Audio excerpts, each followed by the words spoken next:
He is one of the imams who used Friday prayers to encourage Tunisians to protest at the US Embassy. Skander Boghanmi says this is about more than just an anti-Islam video. What we saw is the first spark of a world revolution against America, the tyrant of our times, who was and still is controlling Arab countries through dictators or through moderate Islamist partners. Those extreme views are now shared by other Salafists in Tunisia.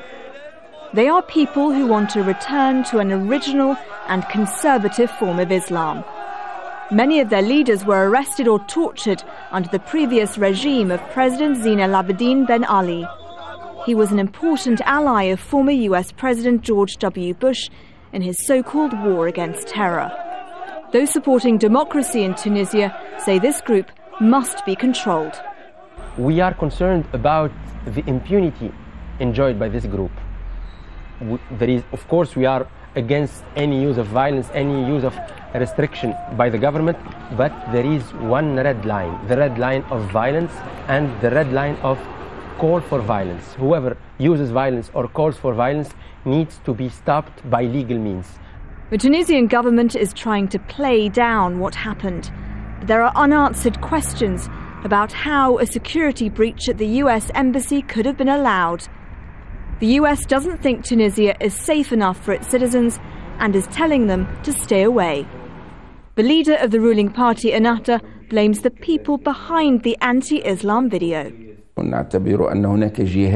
There are people that want to hurt the relationship between the US and Islam. Those who made this movie wanted that.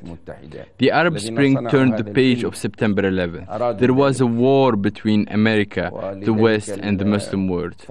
The Arab Revolution opened a new page with the US, which supported the Arab Spring.